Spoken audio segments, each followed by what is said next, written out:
c'est une histoire, c'est une fiction, mais vous donnez pas mal d'éléments quand même pour comprendre pourquoi il y a cette question-là du mutisme. C'est-à-dire qu'il s'est produit quelque chose d'assez étonnant. J'ai commencé à écrire ce livre dont l'histoire c'est l'histoire d'un père de famille qui a une vie tout à fait normale, marié, 2 enfants, et qui du jour au lendemain se retrouve avec un seul enfant qui, après une tragédie, est tombé dans le mutisme, s'est réfugié dans le mutisme. Et l'idée de fond du livre, c'était de parler de la culpabilité. Voilà, la culpabilité du père, par rapport, alors tous les pères de famille s'y retrouveront, hein. En plus moi j'avais vécu un divorce, donc la culpabilité, croyez-moi, ça, elle galope.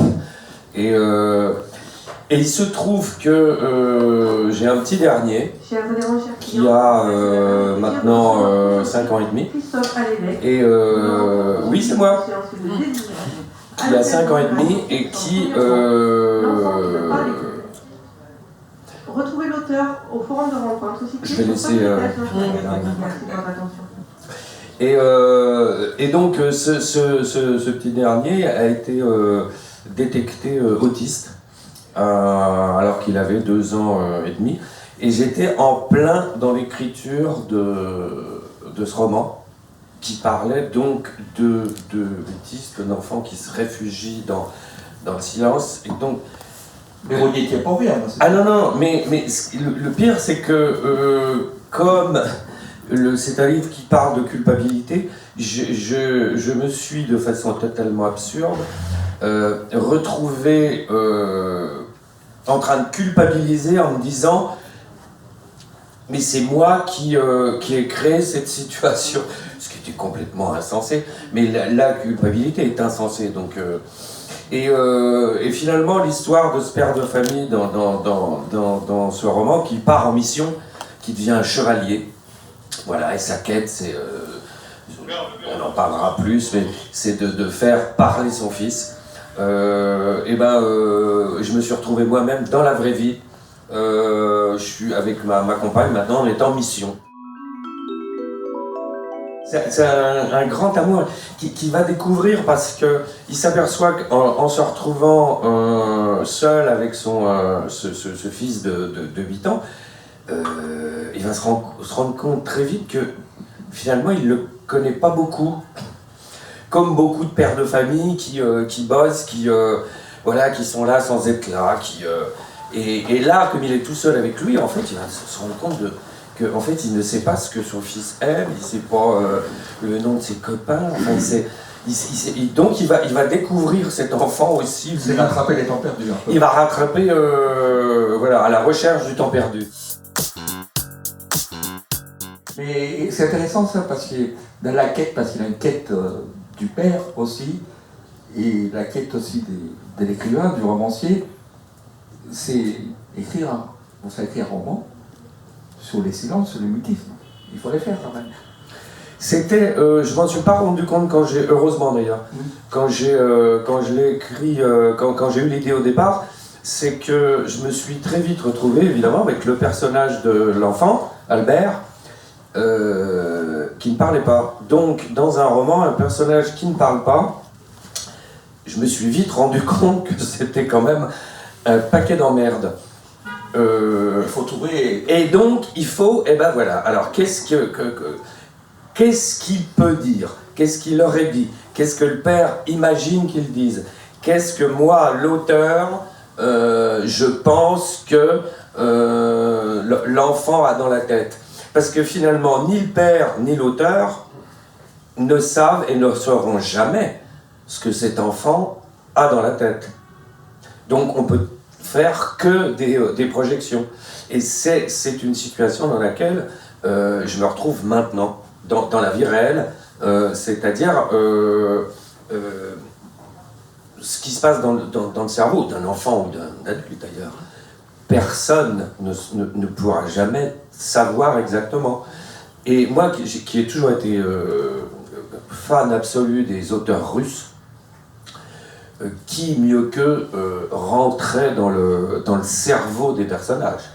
C'est bon, eux ils le faisaient avec un génie absolu, et moi c'est ça qui m'intéressait. Qu'est-ce qui peut se passer dans la tête d'un enfant qui a décidé d'arrêter de parler? On ne le saura jamais. Donc moi j'ai essayé, et comme à ce moment-là, à la maison, j'avais des pistes, et ben ça, j'avoue, là ça m'a quand même, ça m'a aidé. Mais quand vous dites... Parce que les mains peuvent parler, les mains parlent, le regard évidemment parle, la gestuelle, et le père de famille dans le livre, en fait, au bout d'un moment, n'a pas cette lecture-là. Il ne sait pas comment on fait pour écouter quelqu'un qui ne parle pas. Vous avez éprouvé beaucoup des plaisirs à raconter cette histoire, parce qu'il faut dire, c'est avant tout une fiction. Oui, c'est une fiction. Et puis ça reste. Moi, je voulais que ce soit jubilatoire, c'est-à-dire passer quand j'explique le pourquoi, le comment. Là, on part dans une histoire où c'est.